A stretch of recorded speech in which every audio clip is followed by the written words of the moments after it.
नमस्कार दोस्तों, मैं आचार्य के.एस. शास्त्री वास्तु एवं ज्योतिषाचार्य सूर्या ज्योतिष में आपका स्वागत करता हूं।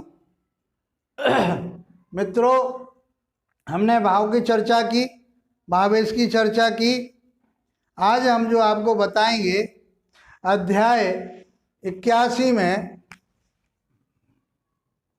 81 भावेश कारक की बात करेंगे कि कारक बली कैसे होता है।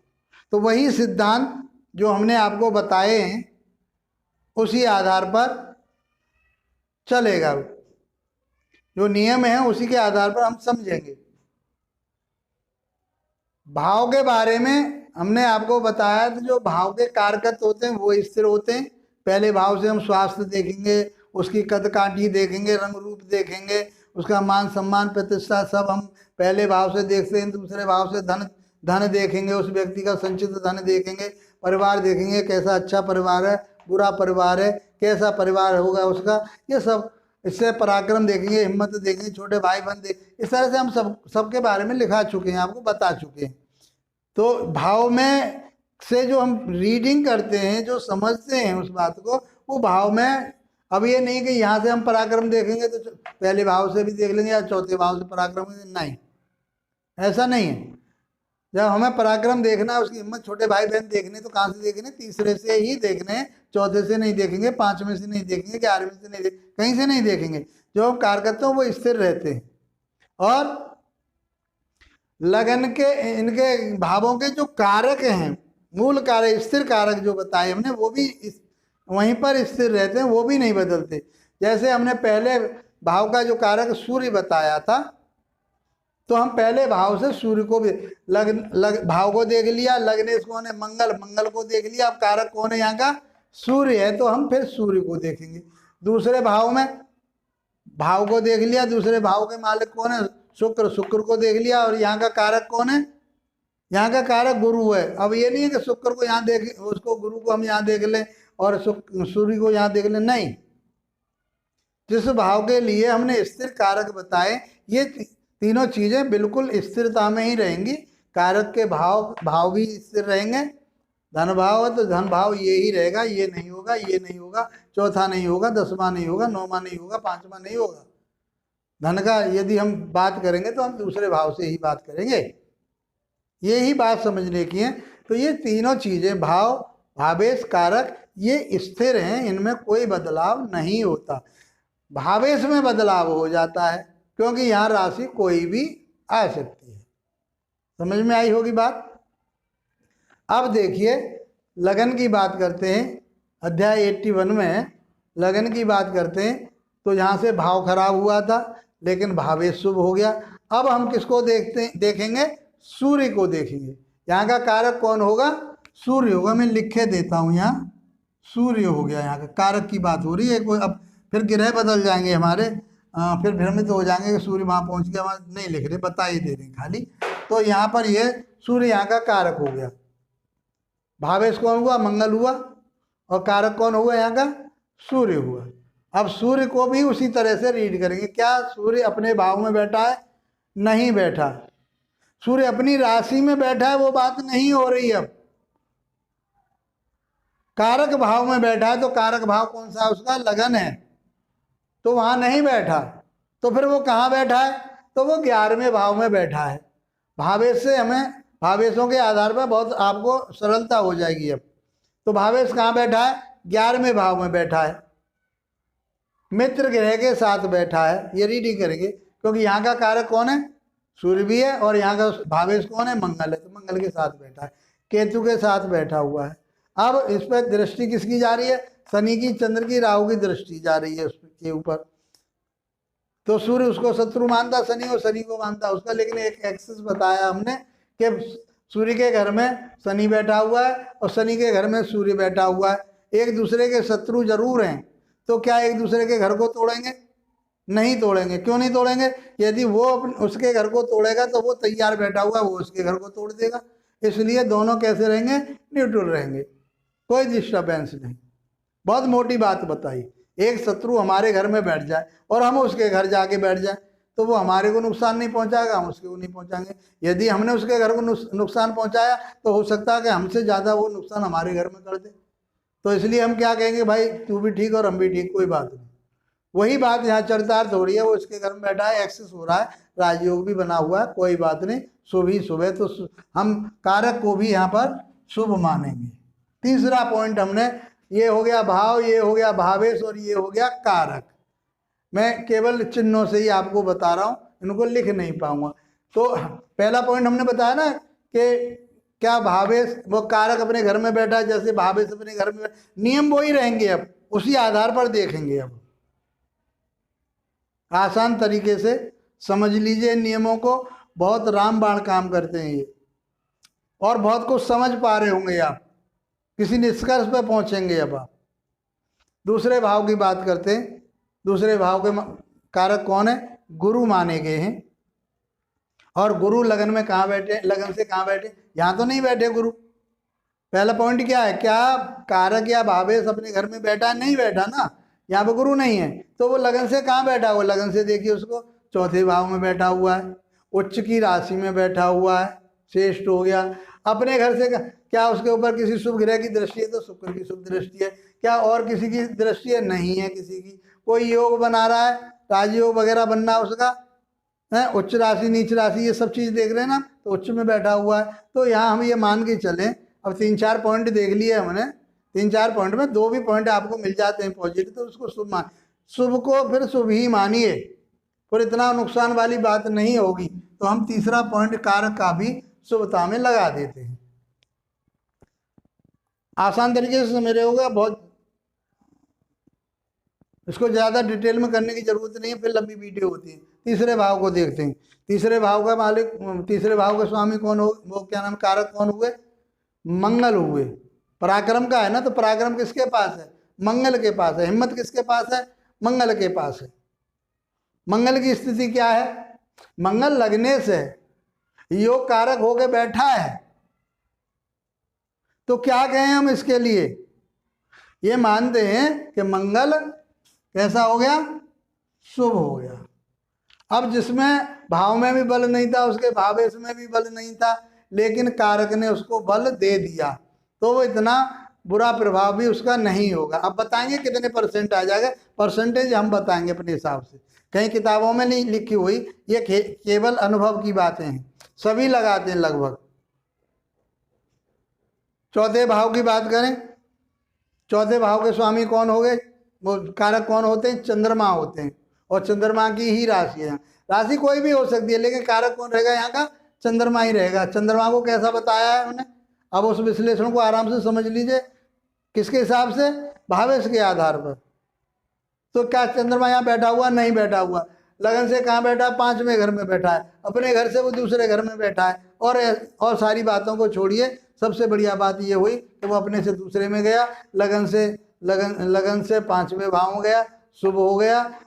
सूर्य और मंगल वैसे क्रूर ग्रह हैं, लेकिन उसके मित्र के घर में बैठा हुआ है। चंद्रमा मंगल के, उसके सूर्य के घर में बैठा हुआ है, और इस पर सूर्य की और मंगल की दृष्टि लगने इसकी भी है, और पंचमेश उसके घर में जो बैठा हुआ उसकी भी दृष्टि है, तो योग कारक होके बैठा है। तो यहाँ पर भी हम क्या कहेंगे कि चंद्रमा बली हो गया, कारक भी बली हो गया। तो ये भाव तो बहुत ही बली हो गया, 100% रिजल्ट मिलेगा, कोई रोकने वाला नहीं इसको। हिम्मत से एकदम आप आंख बंद करके कह देंगे। और इससे ज़्यादा सरल तरीका आपके लिए क्या हो सकता है विश्लेषण करने में? बहुत आसान तरीके से मैं बता रहा हूं आपके लिए, समझिए और इनको वीडियो को लगातार देखिए, आप बहुत अच्छे निष्कर्ष पर पहुंचेंगे। जो आप कहेंगे वो आपके सामने बैठा हुआ व्यक्ति कहेगा कि आचार्य जी आपने हमको बहुत सही बताया, ऐसा तो कोई नहीं बताया, किसी ने नहीं बताया हमारे लिए। डराने वाले बहुत हैं, बहकाने वाले बहुत हैं। आप नेक नियति से काम कीजिए, अपने आप को बचाइए। किसी के लिए नहीं कर रहे ज्योतिष, तो अपने आप के लिए तो कर लो, अपने आप को तो बचा लो, यही बहुत कुछ है। और मैं इसी को अपना जो है समझता हूँ कि मेरा जो उद्देश्य है वो पूरा हो जाता है। पढ़ाते पढ़ाते जीवन निकल गया, हमारे इतने सालों के बीच में हमारे 2 बच्चे भी कामयाब हो गए, 4 बच्चे भी IAS PCS बन गए हमारे पढ़ाए हुए और अच्छी पोस्टों पे पहुंच गए। तो हम अपने आप को ये मान लेते हैं कि हमने उन सभी बच्चों के साथ किया। तो हम तो कोशिश ये करते हैं कि हमारे 50 बच्चे बैठे क्लास में, 50 पास हो। हमने तो लाखों बच्चों को पढ़ाया है। कितने बच्चे हमारे IAS PCS बने हुए हैं, कितने बच्चे हमारे पुलिस में लगे हुए हैं, बहुत अच्छे अच्छे डिपार्टमेंटों में लगे हुए हैं। और वो जब हमें मिलते हैं, चरण स्पर्श करते हैं, तो हम गदगद हो जाते हैं कि हमारे पढ़ाए हुए बच्चे इतने ऊंचे पहुंच चुके हैं। तो मित्रों, हम तो ये चाहते हैं कि आप सीखिए, बहुत आसान तरीके से आपको बता रहे हैं, और आप अच्छे ज्योतिषी बनिए। आप प्रोफेशन में नहीं जाना चाहते तो कम से कम अपने ऊपर तो इसको लागू करके बचा लीजिए। आप जैसा परोसा जा रहा है आज के टाइम में कि उपाय बताओ और धन कमाओ, वो नहीं है भाई। यहाँ किसी भी शास्त्र में कोई उपायों की बात नहीं हुई। आगा रास्ता बताता है कि उस समय जाकर के आपको ये फल मिलेगा, उस समय जाकर के आपके लिए ये हानि होगी, ये चीज़ें होती हैं और उससे हमको सावधान रहना है। उसका तो उपाय हमारे पास ही है। 5वें भाव, 5वें भाव के कौन बताए हमने? गुरु बताए। कारक कौन होते हैं यहाँ के? गुरु होते हैं। लेकिन यहाँ के भावेश कौन है? सूर्य हैं। तो यहाँ पे और कोई कारक नहीं होगा, यहाँ कौन होंगे? गुरु होंगे। गुरु की स्थिति हम आपको बता ही चुके हैं। भावेश से आपको बहुत कुछ सरल हो गया ना। भावेश में सारे ग्रहों की बात हो गई, वही बात यहाँ चरितार्थ होगी कारक में भी। तो गुरु कैसा है हमारा? शुभ है। क्यों शुभ है? कि उच्च का बैठा है, लगन से कहाँ बैठा है? 4थे भाव में बैठा है। अपने भाव से कहाँ बैठा है? अपने भाव उसका ये हो गया, यहाँ से 12 में चला गया, ये अशुभ हो गया थोड़ा, है ना। यहाँ से अपने से 12 में चला गया और उच्च का बैठा हुआ, कोई बात नहीं। और इस पर योग कारक ग्रहों की दृष्टि पड़ रही है, कुछ कम हुआ है हल्का सा, लेकिन शुभ है। एक ही पॉइंट तो गया अपने से 12वें में जाने पे, और लेकिन बैठा तो उच्च का ही है वो। अब आते हैं हम 6ठे भाव पर।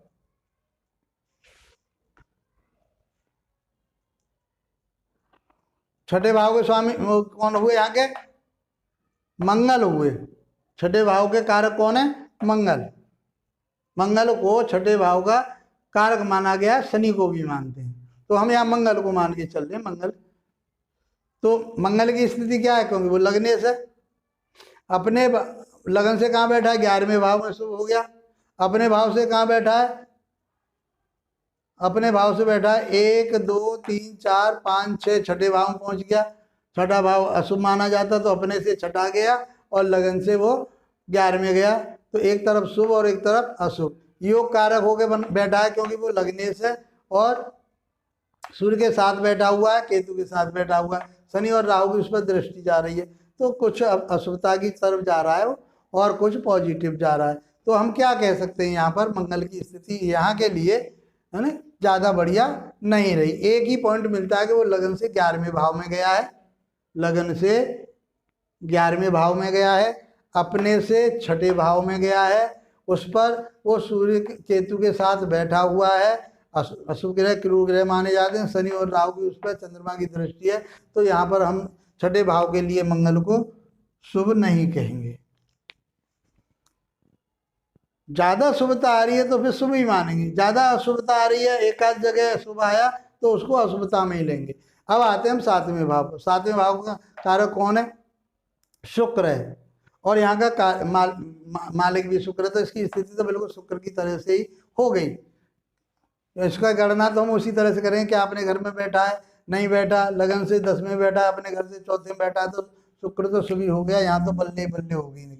ये पति और पत्नी का भाव है, यहाँ पर कोई भी परेशानी नहीं है। बहुत बड़ा, बहुत अच्छा उनका अटैचमेंट, प्यार होगा उनका आपस में, कोई दिक्कत वाली बात नहीं है। आंख बंद करके आप कह सकते हो कि आप पति और पत्नी में तो कोई विरोधाभास है ही नहीं, तुम तो एक दूसरे के लिए जान देते हो। वो आगे बैठा हुआ व्यक्ति कहेगा कि आचार्य जी आपने सही बताया हमारे लिए, तो हम इसी आधार पर बताएंगे। और ऐसे ही आप हो जाओगे धीरे धीरे, तो हम बता रहे हैं आपको, तो एक निगाह में आप बता दोगे इनकी कंडीशन क्या है। अब चलते हैं हम 8वें भाव पर।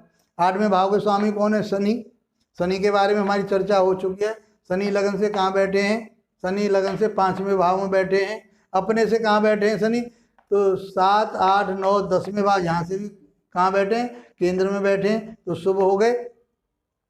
भाई अपने से 10वें भाव में जाना, लगन से 5वें भाव में जाना शुभ हो गए।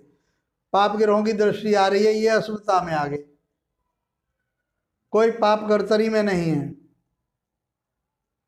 उच्च नीच राशि में नहीं, शत्रु राशि में बैठे हुए हैं, तो समता की तरफ जाते हैं। लेकिन पॉजिटिव ये है कि ये राजयोग बना रहे हैं और अच्छा योग है वो भी, तो हम यहाँ पर शनि को शुभ मान लेते हैं, आयु देंगे उसके लिए, आयुवर्धक हो गए। अब अभी हमने दृष्टियां नहीं लगाई हैं, जब हम विश्लेषण में पूरे पे पहुंच जाएंगे तो फिर दृष्टियां भी लगाएंगे कि शनि कहाँ देख रहे हैं, गुरु कहाँ देख रहे हैं, ये सब चीजें लग जाएंगी आराम से। यहाँ बताइए ना, जैसे गुरु की दृष्टि बुध पे जा रही है और 1 2 3 ये 7वें भाव पर शनि की दृष्टि जा रही है और कोई किसी की दृष्टि नहीं है। तो इस तरह से हम देखते जा रहे हैं, वहाँ पहुँच नहीं, उन्हें भी ध्यान में रखिए आप। बात करते हैं हम 9वें भाव की। 9वें भाव के कारक कौन है? गुरु, सूर्य माने गए हैं पिता के लिए, और वैसे धर्म और कर्म के लिए गुरु माने हैं, तो हम सूर्य से बात कर लेते हैं। क्योंकि दक्षिण भारत में यहाँ पर पिता का कारक सूर्य माना गया है, लेकिन पारसरी सिद्धांत में यहाँ का गुरु माना गया है। पारसरी सिद्धांत में 9वें भाव के कारक कौन है? गुरु है। तो हम गुरु की स्थिति को देखते हैं, सूर्य की स्थिति को हम यहाँ से भी देख सकते हैं, क्योंकि वो सरकारी नौकरी के कारक होते हैं। तो अब बात करते हैं हम यहाँ से गुरु की। तो गुरु अपने घर में नहीं बैठे हुए, लगन से कहाँ बैठे हुए हैं? 4थे भाव में बैठे हुए हैं। अपने घर से कहाँ बैठे हुए हैं? 7 और 8वें घर में बैठे हैं, तो ये अशुभ माने गए। यहाँ से भाई अपने से 8वें भाव में चले गए तो अशुभ हो गए, लगन से 4थे भाव केंद्र में चले गए शुभ हो गए, उच्च के हो गए, तो यहाँ पॉजिटिव हो गए, उच्च के हो गए और पॉजिटिव हो गए। यहाँ से 8वें गए, एक नहीं, किसी अशुभ ग्रह की कोई दृष्टि नहीं है, कोई पाप कर्तरी नहीं है, योग कारक होके बैठे हैं। तो हम यहाँ पर गुरु को कैसा मानेंगे? शुभता में ज़्यादा है तो शुभता ही लेंगे। देखिए पॉजिटिव होके चलिए, नेगेटिव होके नहीं चलना। मैं जो ज्योतिष करता हूँ किसी के लिए डराता नहीं हूँ, उसमें कहीं कमी है तो मैं उसको उस रास्ते को बताता हूँ, लेकिन उसके लिए हतोत्साहित करके ऐसा नहीं कहता कि बिल्कुल उसको डरा करके कि अब ये करो और वो करो, नहीं। उसको हमारा ज्योतिषी एक मनोवैज्ञानिक चिकित्सक है, उसको उसकी मनोवृत्ति से हमें उन ग्रहों के माध्यम से उस व्यक्ति को आगे ले जाना है, पीछे नहीं हटाना, डराना नहीं है उसको। तो ज्योतिष सिखाती यही है, डराना नहीं सिखाती, उस आदमी को ऊपर बढ़ाना सिखाती है। 10वें की बात करते हैं। 10वें के बुध होते हैं कारक, हमने लिखा चुके हैं। वैसे सूर्य को भी मानते हैं, गुरु को भी देखते हैं और शनि को भी देखते हैं। वो अलग अलग क्षेत्रों में देखते हैं। सूर्य को देखते हैं नौकरी के लिए देखते हैं, पिता के लिए देखते हैं। शनि को प्राइवेट नौकरी में देखते हैं, अपने उसमें बुध को व्यवसाय में देखते हैं। ये सारी चीज़ हम आपको बता चुके हैं। तो यहाँ पे आप बुध को ही देखेंगे। तो यहाँ से बुध यहाँ नहीं बैठा हुआ तो कहाँ बैठा हुआ? तो लगन से देखें 12वें भाव में बैठा हुआ, नीच का बैठा हुआ है, अशुभ हो गया बुध, तो अशुभ हो गया। अब पाप कर्तरी में भी नहीं है, कोई योगकारी नहीं है, गुरु की उस पर दृष्टि जा रही है अपने घर पे, तो वो अपने घर को बढ़ाएगा। बुध की तो बात ही खत्म हुई। तो बुध कैसा हो गया? बुध अशुभता में ज्यादा है, तो हम क्या करेंगे? बुध को अशुभता में ले लेंगे। तो ये भाव हो गया, ये भावेश हो गया, और ये जो हमने तीसरा पॉइंट लगाया ये कारक का लगा दिया। अब चलते हैं हम 11वें भाव पर। 11वें भाव के स्वामी हो गए कुंभ राशि, शनि हो गए। और शनि यहाँ के जो कारक हैं वो कौन है? गुरु हैं यहाँ के कारक। तो हम गुरु को देखते हैं। तो गुरु की वही कंडीशन, यहाँ गुरु नहीं बैठे हुए तो लगन से 4थे भाव में बैठे हुए हैं। अपने से कौन से में बैठे हुए हैं? अपने से वो 6ठे भाव में बैठे हैं। 1 2 3 4 5 छठे भाव में बैठ गए। तो ये 6ठा भाव के कारण यहाँ पर वो कुछ कमजोर हुए, लगन के आधार पर वो शुभ हुए, और वो लगन के आधार पर उच्च राशि के हुए। सूर्य की शुक्र की उस पर दृष्टि आ रही है, योग बना करके बैठे हैं। तो हम इसको पॉजिटिव ही लेंगे, नेगेटिव नहीं लेंगे। तो यहाँ पर हमारे गुरु को भी यहाँ शुभ माना गया है। 12वें भाव की बात करते हैं। 12वें भाव के कारक कौन होते हैं? 12वें भाव के कारक होते हैं शनि। और शनि की स्थिति को यदि हम देखें तो शनि यहाँ नहीं बैठे हुए, तो नहीं बैठे हुए तो कहाँ बैठे हैं? तो पहले लगन से देखते हैं। 1 2 3 4 5, 5वें घर में बैठे हुए लगन से, शुभ हैं, अच्छे माने गए। और अपने घर से कहाँ बैठे, 1 2 3 4 5 6 छठे भाव में गए हुए तो वहाँ अशुभ हो गए, और शत्रु की राशि में बैठे हुए हैं और अशुभ हो गए, और अशुभ हो गए, और सूर्य की और मंगल की और केतु की उस पर दृष्टि जा रही है, राहु के साथ बैठे हुए और अशुभ हो गए। कोई पाप कर्तरी नहीं है, कोई योग नहीं है इसमें यहाँ पर, तो हम इसको क्या कहेंगे कि यहाँ पर ये शनि इस भाव के लिए अशुभ हो गई।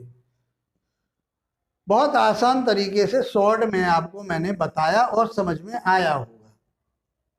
नियम वो ही रहेंगे जो भाव के लिए बताए थे, नियम वही रहेंगे जो भावेश के लिए बताए थे, नियम वही रहेंगे जो हमने कारक के लिए बताए, लेकिन भावों के आधार पर, भावेश के आधार पर, उनमें जो हम बता रहे हैं लगन के आधार पर वो छठे 8वें 12वें में ना चले गए हों, अपने भाव से तो छठे 8वें 12वें में नहीं चाहिए तो अशुभ माने जाते हैं। और शुभता ज़्यादा आ रही है तो शुभ मानिए, अशुभता बार बार अशुभ अशुभ आ रहा है तो अशुभ मानिए, और बार बार शुभ शुभ आ रहा है तो उसको शुभ मानिए, तो वो अपने भाव की वृद्धि करेंगे। अब इसमें ये मान के चलिए जो ग्रह शुभ हैं वो अपने भाव की वृद्धि करते हैं, और जो भावेश या कारक अशुभ हैं वो अपने भाव के कारकों में, अपने भाव के कारकत्व में कमी करते हैं। बहुत आसान तरीके से मैंने यहाँ तक आपको बता दिया और यहाँ तक मैंने पढ़ा दिया आपको। फिर इनकी कंडीशन हम D9 में देखेंगे, नवांश कुंडली में देखेंगे, दशा अंतर दशाएं देखेंगे कि वो फल कब प्राप्त होगा, तो वो समय बताएगा। समय क्या होता है, वो दशाएं और अंतर दशाएं होती हैं। मित्रों अब कितना फल मिलेगा ये मैं यही बता देता हूँ, फिर आगे कहीं बता पाऊँ या ना बता पाऊँ तो समझ लीजिए। नंबर 1 पर हमने बताया भाव, और नंबर 2 पे बताया भावेश, नंबर 3 पर बताया हमने कारक। बंधु हम 100% रिजल्ट के लिए इनको डिवाइड कर देते हैं, तो 33 मान लें हम।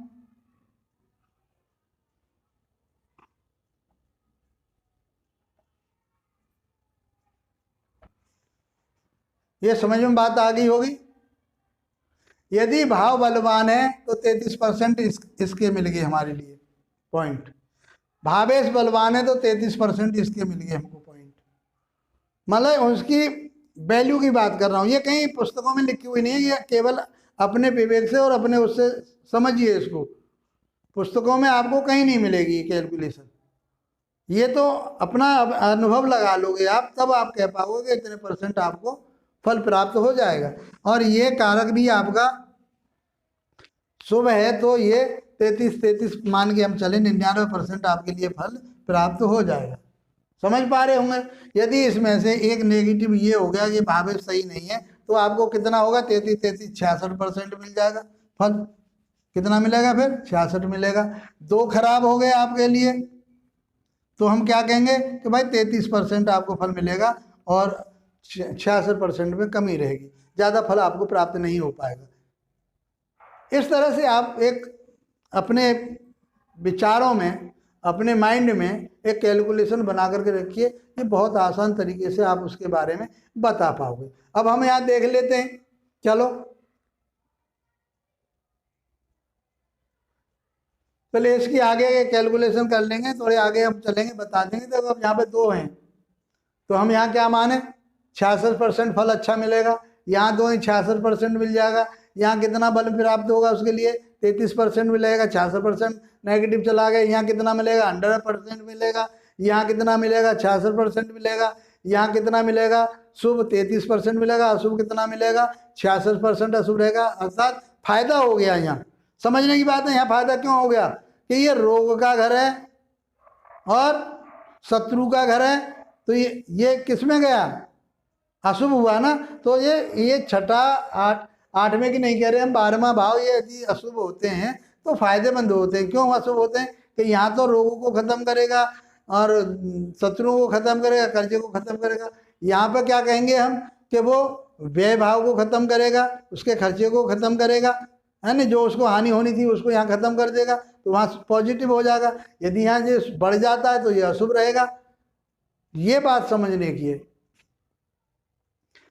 8वें भाव के लिए इसलिए नहीं कहेंगे हम कि 8वां भाव यदि नेगेटिव चला गया तो ये आयु का घर है, तो आयु को हम फिर कम दर्शाएंगे वहाँ पर, इसलिए 8वें भाव को अलग से ही विश्लेषण किया जाता है। इसको रंध्र स्थान बोलते हैं, अशुभ स्थान बोलते हैं, दुष्ट स्थान बोलते हैं। इसकी चर्चा अलग से हो जाती है। साथ साथ ऐसी अब यहाँ देखिए भाग्य 7वां भाव देखिए, 100% रिजल्ट मिलेगा। पति पत्नी का अटैचमेंट और प्यार मोहब्बत सब बहुत बढ़िया रहेगी। यहाँ पर उसे पति अच्छा मिलेगा, पत्नी को पति अच्छा मिलेगा, पति को पत्नी अच्छी मिलेगी, बहुत बढ़िया उनकी तालमेल रहेगी। भाग्य स्थान को देखिए 100% मिलेगा। यहाँ कितना मिलेगा उनके लिए? 33% अच्छा रहेगा और 66% अशुभ रहेगा। यहाँ पर लाभ कितना होगा? 66% लाभ होगा, 33% हानि होगी। यहाँ पर 66% व्यय होगा और 33% उस व्यय में कमी होगी। समझ पाए हूँ? बहुत आसान तरीके से मैंने आपको बता दिया। लगन को मैंने बताया आपको 66% लगन है। इसका लगन का मजबूत होना बहुत जरूरी है। रोग और वो उसके कमजोरी या बीमारी हम यहीं से तो देखेंगे उसकी। जब लगन ही कमजोर होगी तो फिर सब कुछ सब हो जाएगा। बहुत शॉर्ट में आपके लिए बताया, और जैसे जैसे चर्चा होती रहेंगी इन चीज़ों को हम दोहराते रहेंगे, आपको याद दिलाते रहेंगे। इसी के साथ आप लोगों का धन्यवाद, नमस्कार।